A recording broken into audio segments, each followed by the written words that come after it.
Hey, Mila Falcha, welcome to Irish Granny Helen. It's time for our Saturday book, and we are on video number 5 of the Mothman Prophecies by John Keel. Now a major motion picture starring Richard Gere a long time ago. This book, of course, was written in 1975. If you've missed the first 4 videos, you might want to watch those because it does build, the story builds. And if I do say so myself, this is some crazy stuff. Some of the stuff that happened to these people. Keeping in mind that many of them gave official interviews. Some of them signed affidavits and had them legally notarized and signed. And many of them went to the police and gave official police reports. And it's against the law to lie to the police. So I'm sure that was in the back of people's minds. I guess the point I'm making is, no matter what they saw, they believe they saw it. So let's move forward. We're on chapter 11. If this is Wednesday, it must be a Venusian. So Keel tells the story of a guy called James Lilly. And we're talking April 5th, 1967, about 8:30 at night. He's in Point Pleasant, and he sees about did I say 8:30 at night? Okay, I did. UFO, very light, light bright, being followed by a small plane. And the plane was a joke. The plane was a doctor in town who liked to fool people that he was a UFO when all these UFOs started happening. And he would go up in his airplane and then he'd turn off the engine and turn off the lights, which sounds really responsible and safe. But then they saw this dark figure. Ignoring the plane, looking at this UFO, they saw this dark figure and they were wondering, is this Mothman? There were more and more crowds of curious people and media at the spot every night. Now, the spot, we're referring to it as the TNT. It's the explosives area where explosives were made during World War II. They had miles of underground tunnels. They had all kinds of infrastructure, generator buildings, warehouses. They had these steel huts that were camouflaged with growing grass on the roofs.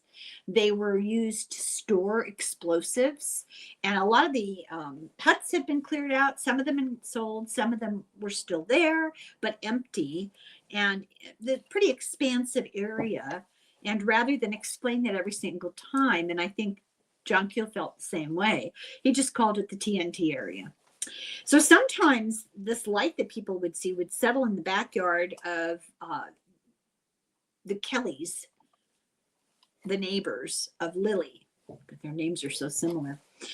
They saw this triangular door in a metal saucer, and it had frosted windows, and it would glow really brightly, and then it would vanish, and then it would get brighter, and then it would vanish. Bill Kelly was an electronics engineer, so no dummy, and he was upset because his telephone and his TV, they were always compromised, whatever that means. He had a new TV and they were very proud of it, and it kept browning out and making strange beeping noises, and on the phone, strange beeping noises.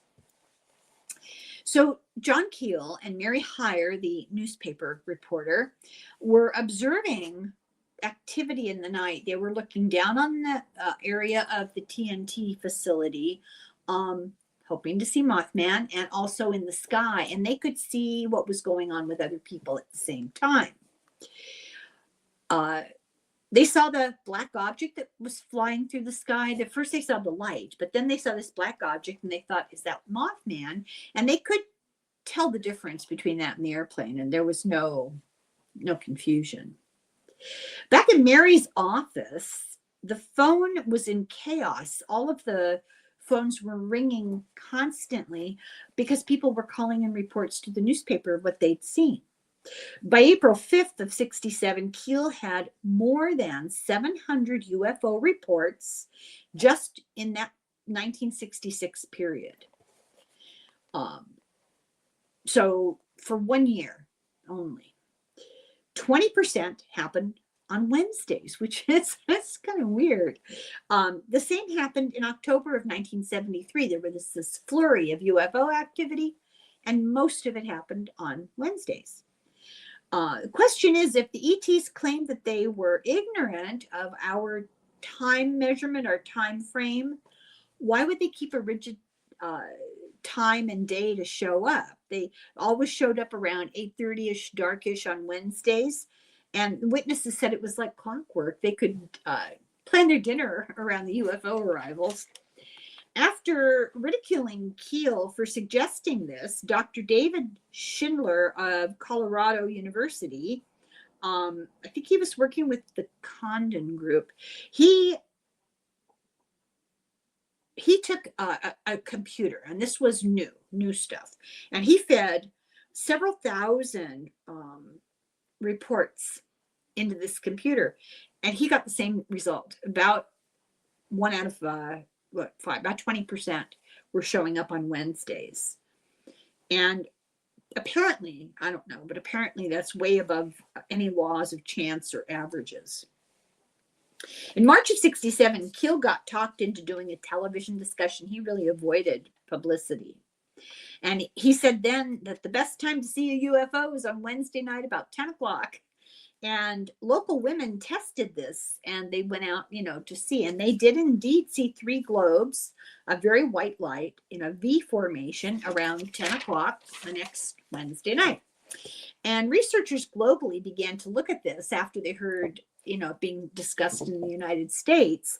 And they studied their timetables of their reports. They got the same result. Keel tried to get Lockburn, I think that's right, Lockburn, Ohio Air Force Base interested, and they didn't respond.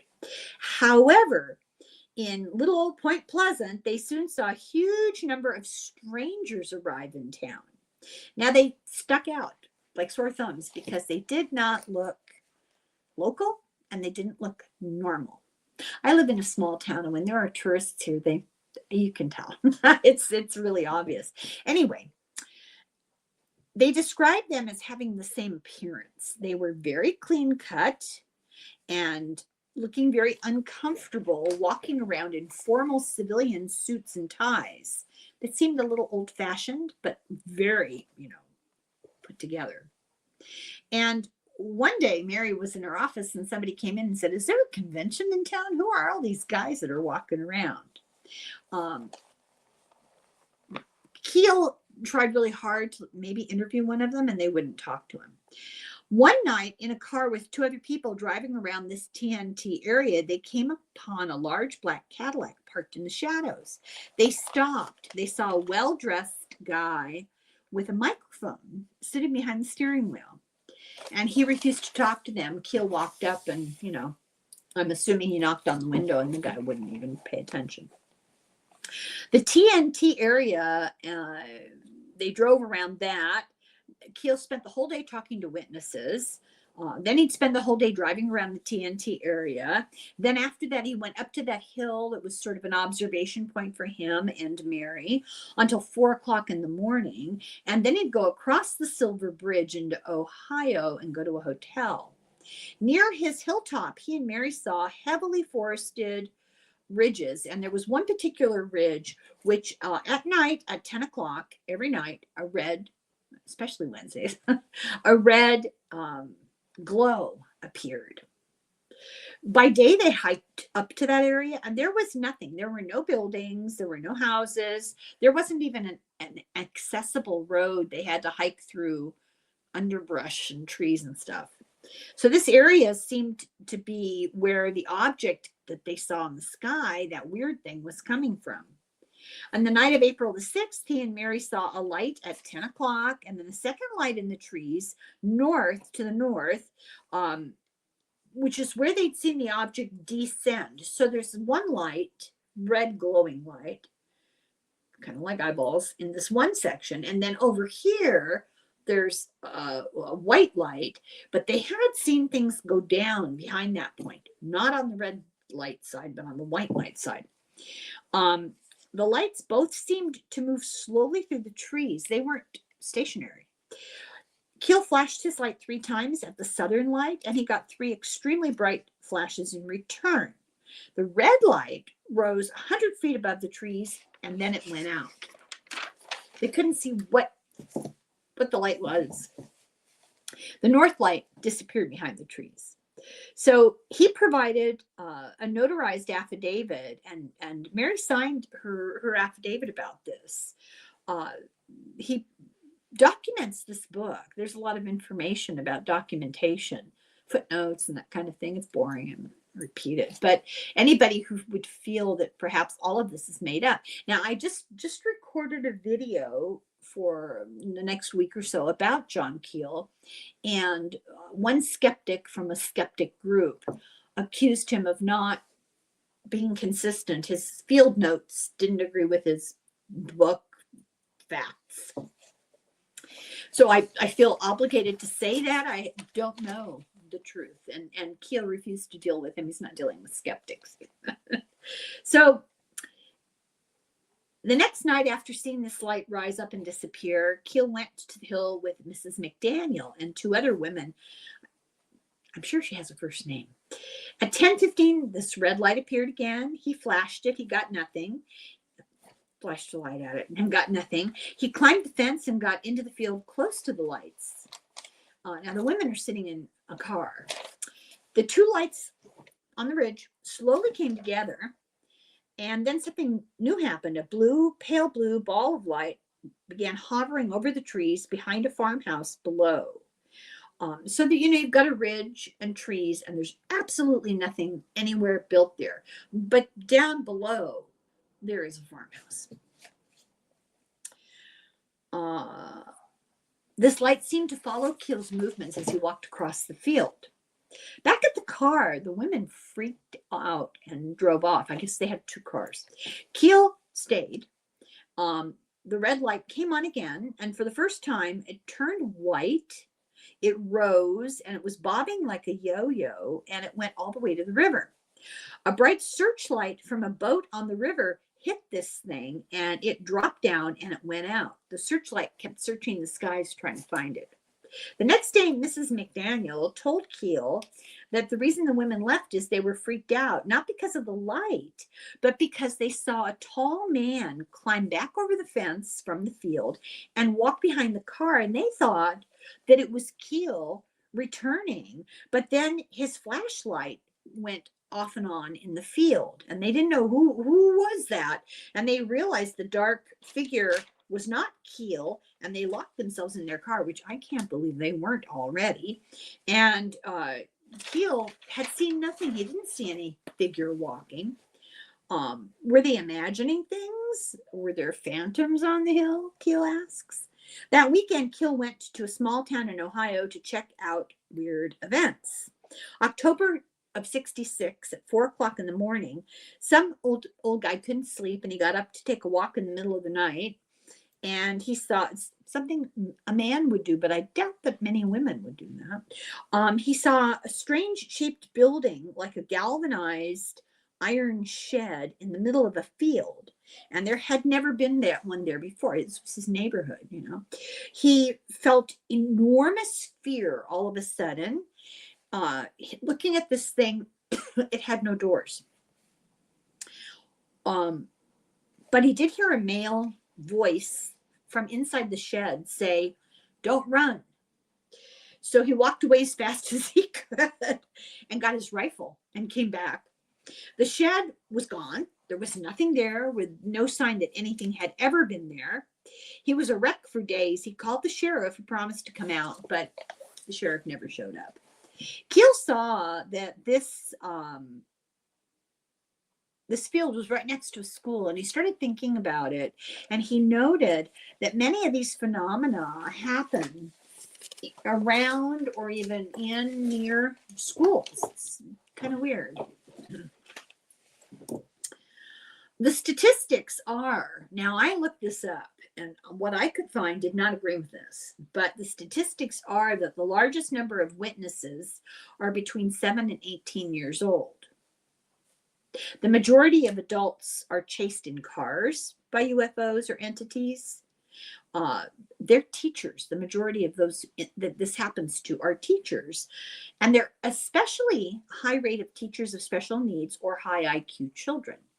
I don't know if that's true. I tried to look it up. This was in 1975. The statistics have changed. I couldn't find what they were for then. So this brought to Keel's mind all the reports of census takers going door to door, being concerned about how many children in the house, what are their ages.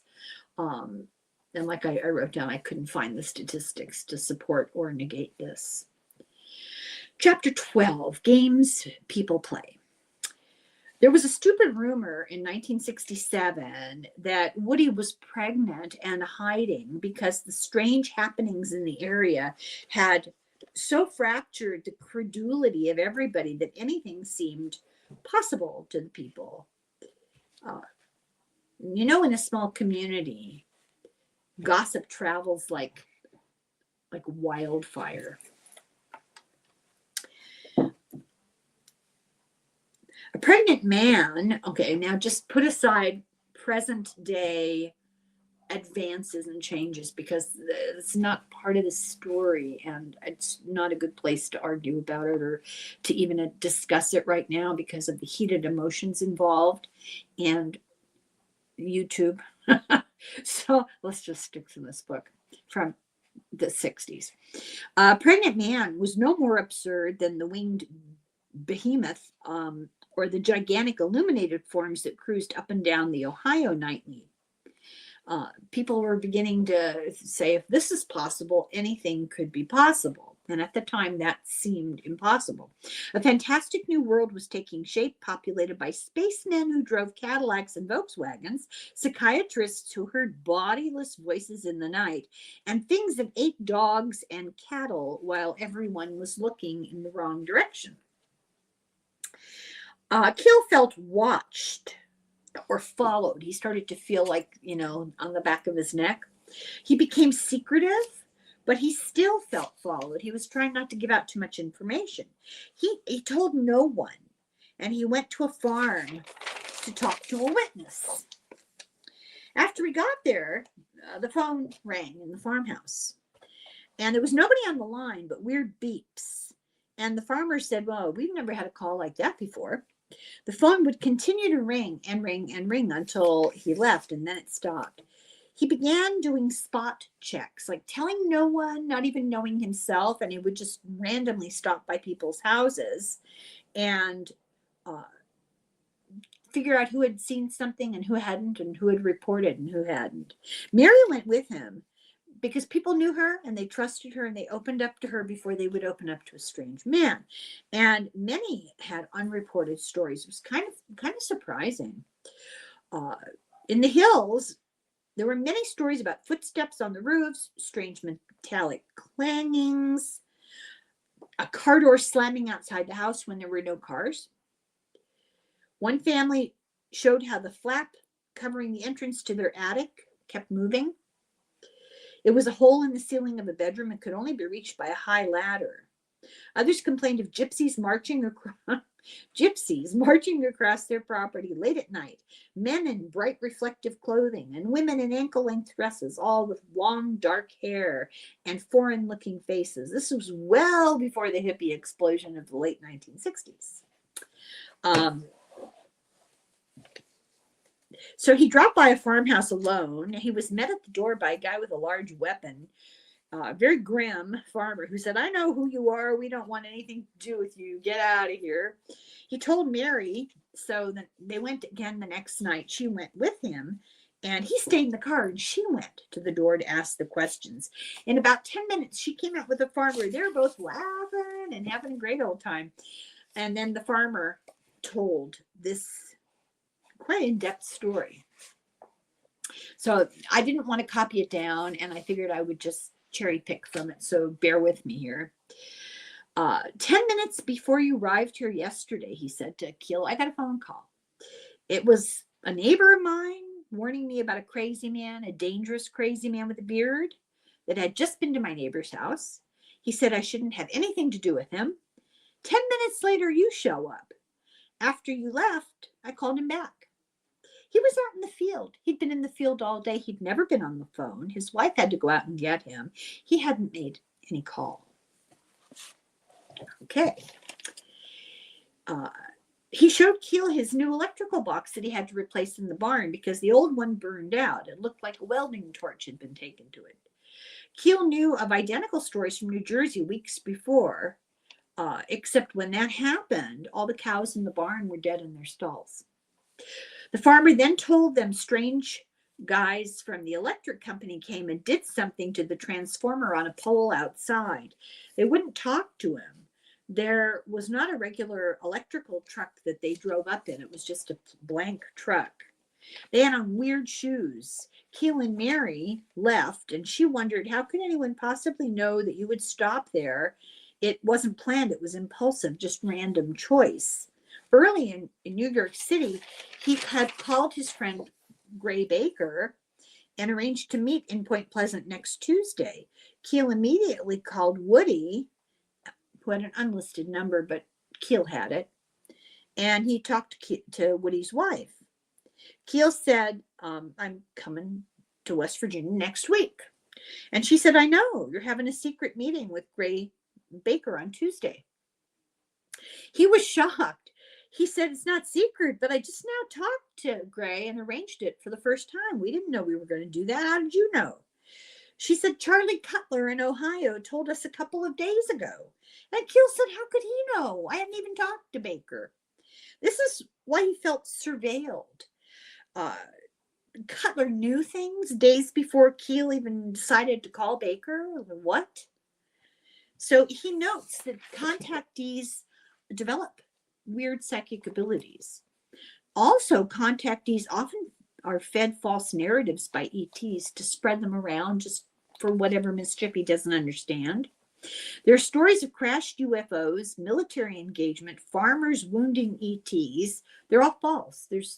They can be proven false. And they end up in the media, and then they get mixed in with true stories, true sightings. And so everything becomes a big mess. Woody claimed he got telepathic messages from Indrid Cold, the weird guy. Uri Geller claimed that his psychic abilities came from ETs, ET intelligence telepathically.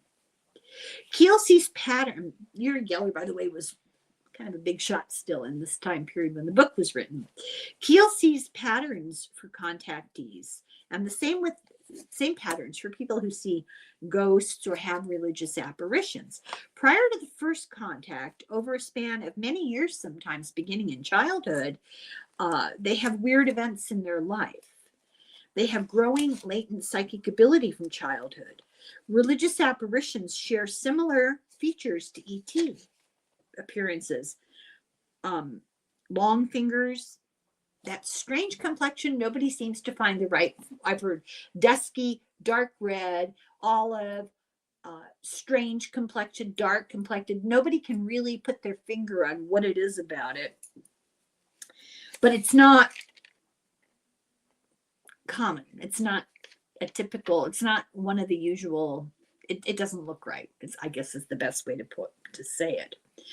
They had pointed facial features. Also, these apparitions, religious apparitions.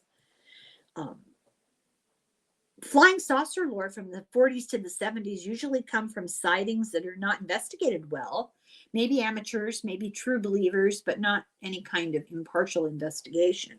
Or they come from the testimony of contactees, or they come from spirit mediums and ESP.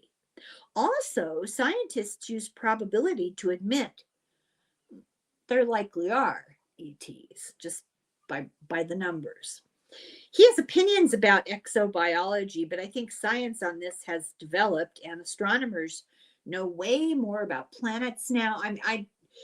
There was a section in this chapter that I almost wanted to skip over because he's arguing things with the science of the day. Science now is different, a little bit more sophisticated. We do know a little more factually.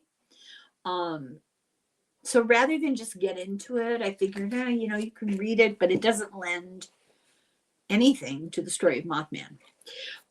He debunks the possibility of any other environment supporting life on Earth. He says it's completely improbable, but opinions are different today. We know more, about places where there's water we never thought there was water. How about the potential for non-carbon based life forms? So he lists the historical individuals who explored the skies from the Earth, famous people, So these are not my words, this next little paragraph. These are what he claims, YouTube. He claims that George Adamski and Howard Menger and others went to the moon in the 1950s. I don't know what that claim is based on. They claim to find moon. I cannot say this with a straight face. Moon potatoes and other vegetation. They said there was other vegetation and water on the backside of the moon. He claims that scores have traveled to other planets. And this is his claim. I don't know what this is based on. I don't, as far as we know, that's not true, but there's just weirdness. I don't know. He notes the use of mythological names on the part of ETs. It's interesting that they always pick names derived from human global mythology. So, for example, Wednesday, July 26, 1967. Now, this is his story from the past, from a guy talking about ETs. These are not my words. A couple was driving to Tioga Canyon in LA, and they heard a voice saying, "Watch out for something unusual." There was a flash in the sky and a glowing disc 20 feet deep in diameter. They stopped to chat with a guy who introduced himself as Cronin, a tall, boneless, eyeless space robot in a time capsule. When the woman got home, Cronin called her. He asked her what she was doing the next Wednesday night. I'm getting a little crazy here. She recorded several conversations she had with him about the problems of the universe. And she'd never heard of Cronus, the god of time, Roman god of time.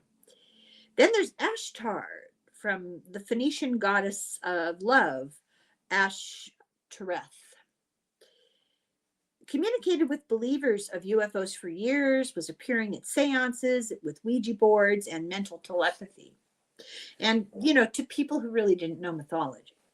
May of 1967 in Long Island, a woman encountered a guy with, here we go again, olive skin, in a green suit. He, I wrote bad fashion choice for his complexion. His name was Aphlos, from the Greek apphlogistic, which means a lamp giving light without a flame. I like that name. That's weird.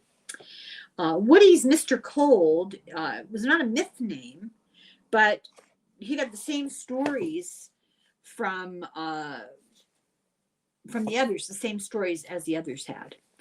Monsters and UFOs seem to choose particular areas to appear or land or disappear from. Gravel pits, dumps, cemeteries, and crossroads, just like fairies, demons, and witches of the past. Remember the devil at the crossroads? That's a thing.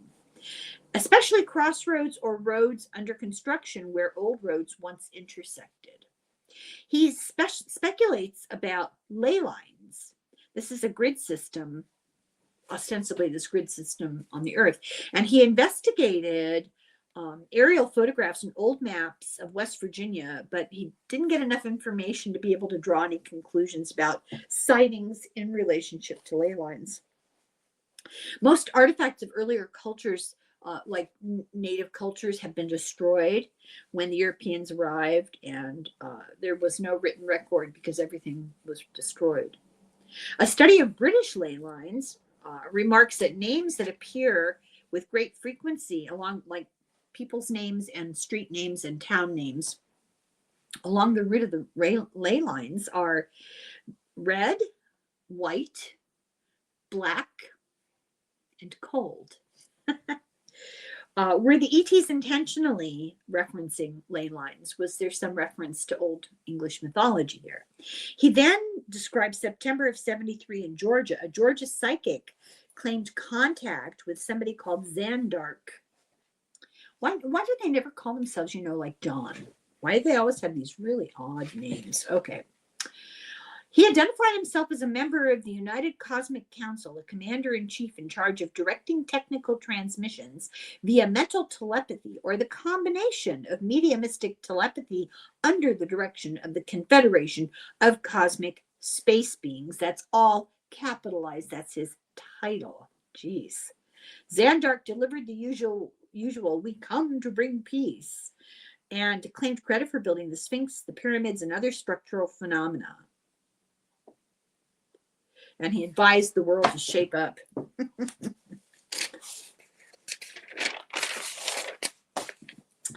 Zandark claimed to have, I already read that.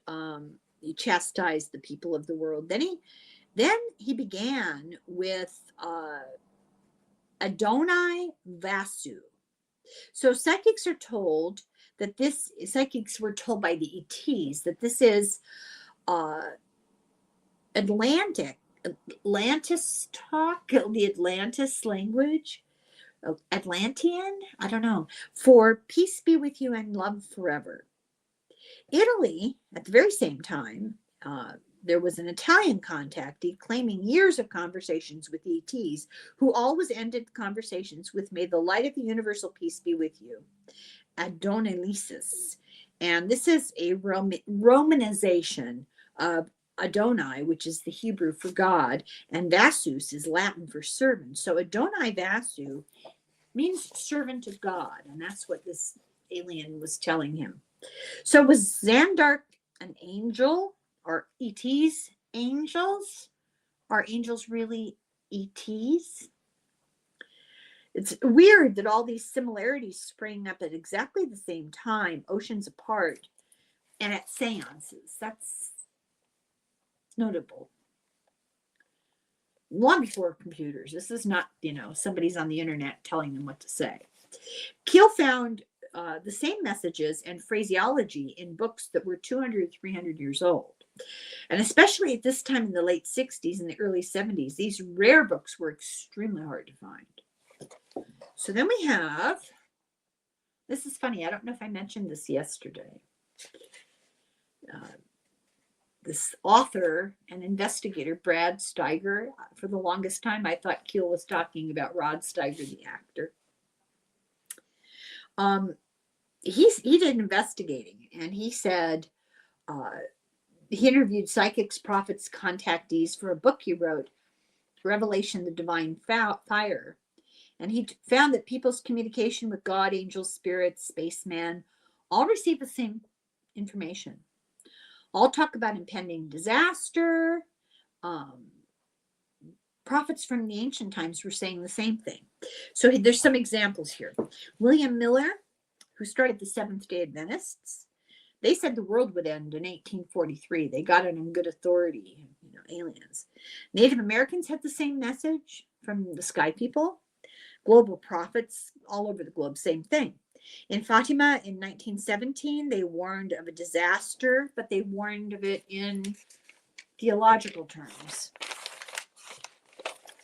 Same basic idea. Now there are people that are sitting around waiting for UFOs to evacuate us and save us all.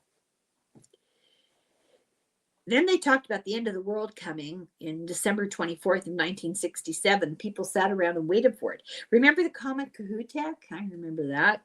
1973, it came to destroy the Earth. In December 25th of 73, they recruited volunteer evacuees to meet the comet to go up into outer space. Throughout history, various prophecies led groups to await the end of the world. It's just how the human brain works, I think. Keel blames what he calls psychic pollution. Too many people, overpopulation, all that brain power going out into the ether. His theory is contactee syndrome is a fundamental reprogramming process, and it starts with the flashing light or sound, the hum and the beat. The subject sees pulsating light and is paralyzed, can't move from the spot. And then flickering light changes colors. A physical object appears, but it could be like a plane or a blimp or a boat or a UFO. And then the light fades, and Keel claims that the witness is put in a state by the light, like a hallucinogenic state, a hypnosis. He discusses this flicker phenomenon, and we all know that too many flickers can cause seizures. Some people, though, will go into a trance, and people can be manipulated in these trances. He discusses new studies of the brain, and I'm leaving the details out because the imaging and the neurology is so much more sophisticated now that they're just, I don't need to talk to you about, oh, look, they discovered brainwaves. It just doesn't. Then the contactee will experience a time distortion. Keel describes Marian apparitions of, Mary, Mother Mary, in which the experiencers remained immobile in a trance for hours. And when they came out of the trance, they thought it had only been for a couple of minutes. My knees would know differently. He points to the effect of psychedelic strobe lights paired with the beat of loud music. It induces a trance state, a sense of euphoria, and it would open you up for brainwashing and suggestibility. Universally, after such a trance, people experience headaches, muscle pain, lethargy, thirst. And he queries, is it a possible exposure to low-frequency EM radiation? Some see the lights, others don't, because of the brain response to particular frequencies. People's brains respond differently. He likes interviewing people lit up by UFO lights. He says they often have bizarre hallucinations. They often have amnesia. Keel reports that he often finds a post-witness history of mental instability, like it messes them up. But some experience an expansion of consciousness. Some have their IQ raised, and it completely changes their life. It's a paradigm shift, and they go on to do really remarkably different things, like become monks and that kind of thing. He believes that many leaders have had contact at some point, especially religious leaders. And, over human history, that sort of thing is called illumination. And he says this is not really religious. We tend to make those connections. It's more a revelation of understanding of the universe. It's buried in the subconscious after, and it's not always properly remembered, and it will be interpreted as a vocation. It depends on the individual's belief. As the number of UFO believers increases, more people are available to be manipulated. He fears a time not far off when there will be a modern ET religion. And it's so funny. I never thought of it explicitly like that. I had the sense that people were leaving institutionalized religions, and the numbers of people who were really into ufology were growing. But I didn't think of it as them equating ETs with angels and such, although how often do I say ETs are not coming to save us? People do believe they will be saviors. He thinks that these entities will be able to control people like the ancient gods on the mountaintops. And he says government military debunking is the most responsible course of action because they, of anyone else, realize what's going on and how easy it is to manipulate people. Of course they do. So this is my little aside here. Free will comes into this. No one's talking about that. It's all the more reason to spend time in introspection and to not look for salvation and answers externally, because the light is inside of us. That's where we should be looking for it. Not somewhere on the East Coast, not somewhere in the sky and with it. Many cases exist in which people who are burned or sick from UFO contact cannot, they can't find the site of their experience. Like they try to take other people back there and they can't find it. He believes that this indicates the hallucinatory nature of the experiences. Spring to mind, Brigadoon, disappearing buildings, disappearing restaurants and houses, and witnesses are made to look like I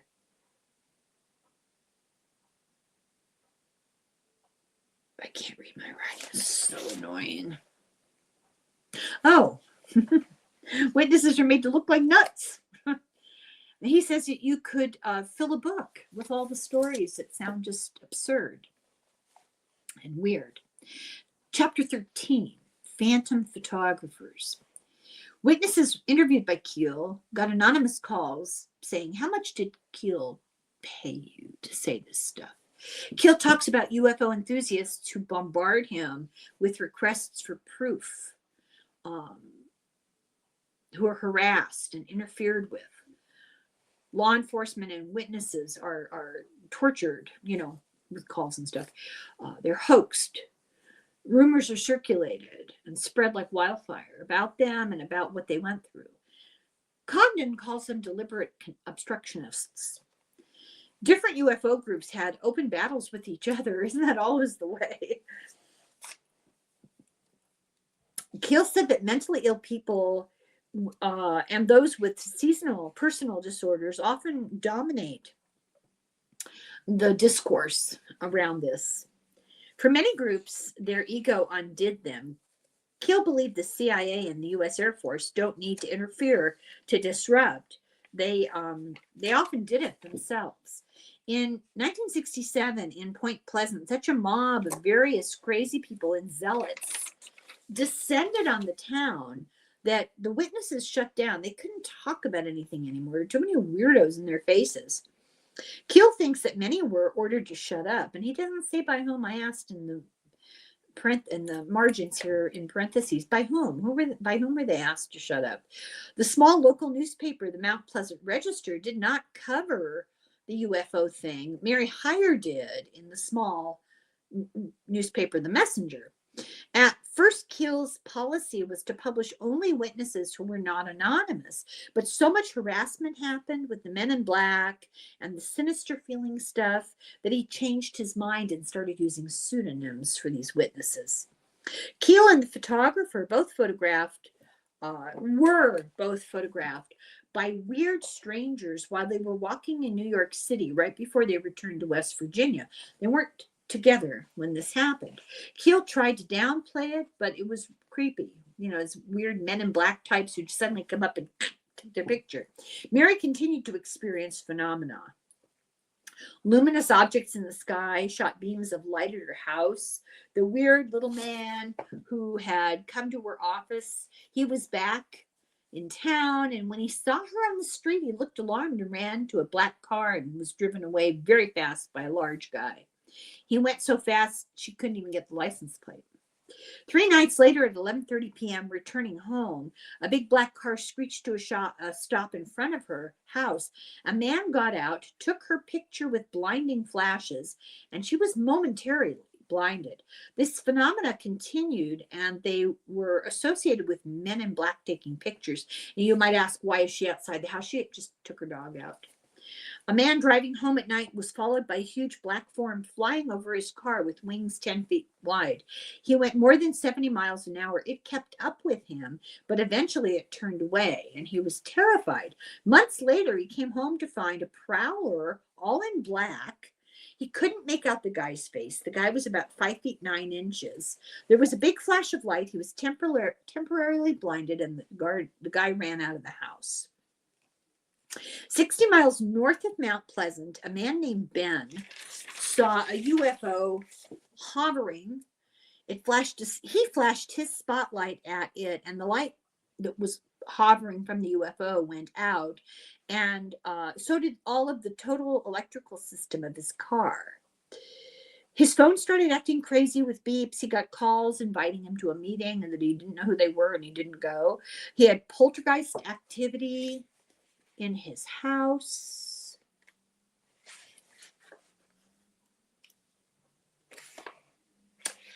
Oh, I must have written down the wrong number. Oh, well, you'll have to imagine what it was. Weird people lurking outside the house. He encountered 2 men in black, types with weird weapons that didn't look typical, and more UFOs. He talked to Mr. McDaniel about it. Remember, Mrs. McDaniel went with Keel to the hill? Well, her husband and this guy, Ben, worked together. Small town. Mary and Keel went to visit them, and 2 weeks earlier, some guy in a black car drove up, took pictures of their house, and drove off. The neighbors saw this happen, and they thought, this is really weird. People are making excuses. Well, maybe it was insurance. Keel got Men in Black reports from Long Island and Seattle. Some stories were the same as the ones from West Virginia. Men in Black drive up, take photographs, then the phone and the TV get weird and poltergeist activity starts. The guy in Seattle was an engineer in the aeronautics industry, and UFOs were his hobby. And that was why this stuff escalated. Spectre-like influence in the house, creating an incredible sense of fear. The sound of like a heartbeat pulse that interfered with his sleep. It woke him up, but it was over 200 pulses a minute. Even though he was wearing earplugs, it woke him up. Keel heard the same story from Mary McDaniels and from Linda Scarborough. Her husband was haunted by dreams of a big eye floating over Mary's house.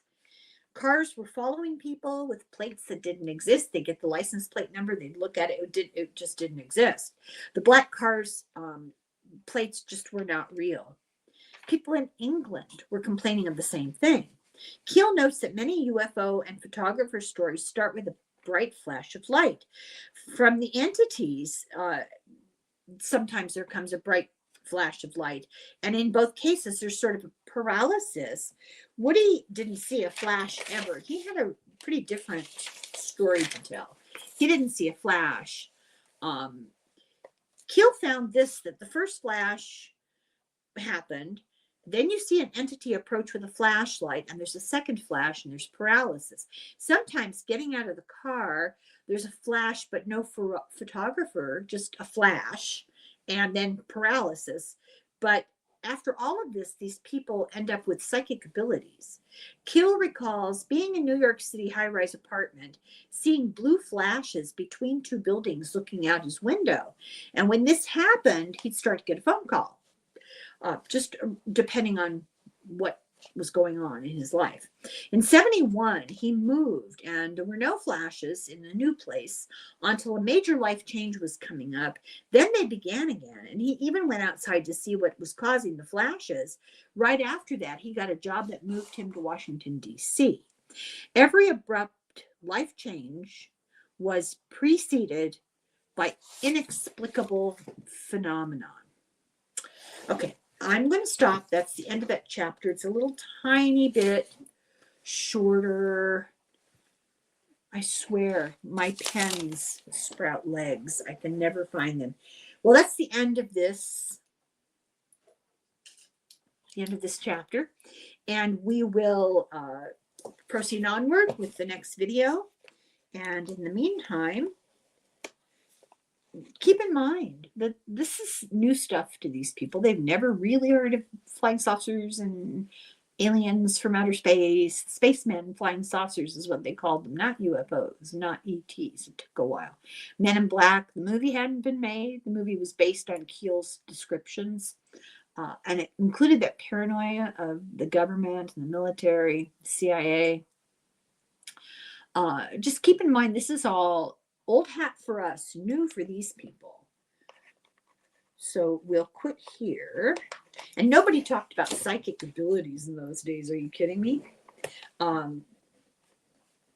If you did, people thought He probably needed some medication and therapy.